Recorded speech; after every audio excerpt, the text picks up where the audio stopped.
और अब आपको एक ऐसी शख्सियत से मिलवाते हैं जिन्हें भाजपा की लोकसभा टिकट घोषित होने की दोहरी खुशी है। जबलपुर की मंजू दुबे, जिनके दो रिश्तेदारों को भाजपा ने लोकसभा की टिकट दी है। मंजू दुबे की सगी बहन सरोज पांडे को भाजपा ने छत्तीसगढ़ की कोरबा सीट से चुनावी मैदान में उतारा है। वहीं उनके सगे देवर आशीष दुबे को भाजपा ने जबलपुर संसदीय सीट से टिकट दी है। परिवार के दो लोगों को टिकट मिलने से मंजू दुबे की खुशी का ठिकाना ही नहीं है।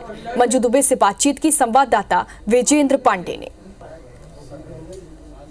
भारतीय जनता पार्टी ने लोकसभा चुनाव के लिए अपने प्रत्याशियों का, अधिकांश प्रत्याशियों का ऐलान कर दिया है और हर जगह जिस जिस प्रत्याशी के नाम का ऐलान हुआ है वहां पर बधाई देने वालों का तांता लगा हुआ है। लेकिन इस वक्त हम एक खास शख्सियत से आपको मिलवा रहे हैं जिनको बधाई देने के दो कारण हैं। हमारे साथ मंजू दुबे जी हैं, जिनकी बहन सरोज पांडे जी को छत्तीसगढ़ के चुनाव मैदान से बीजेपी ने उतारा है और उनके देवर आशीष दुबे जी को जबलपुर संसदीय सीट से टिकट दी गई है। तो ये दोहरा खुशी का मौका है। मंजू जी, आपका क्या कहेंगे?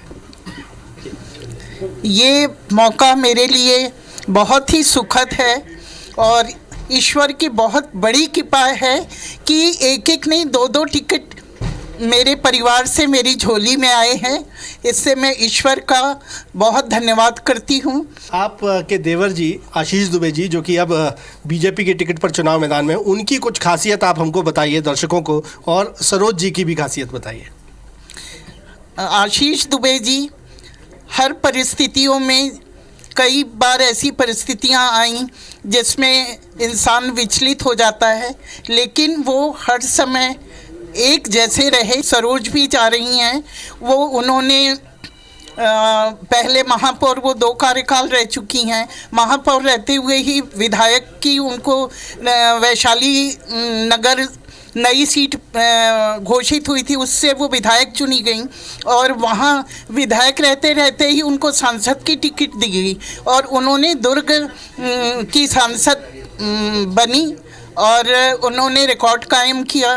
तो हमने आपसे मुलाकात करवाई मंजू दुबे जी से, जो कि आशीष दुबे जी, जो कि जबलपुर से प्रत्याशी हैं, उनकी भाभी हैं, और सरोज पांडे जी की बड़ी बहन है। वो कह रही हैं, आश्वस्त हैं कि उनके परिवार से 2 सदस्य लोकसभा ज़रूर जाएंगे। हालांकि देखना होगा कि चुनाव संग्राम किस तरह से होता है और जनादेश क्या सामने आता है। कैमरामैन सतीश सराठे के साथ विजेंद्र पांडे, IBC 24, जबलपुर।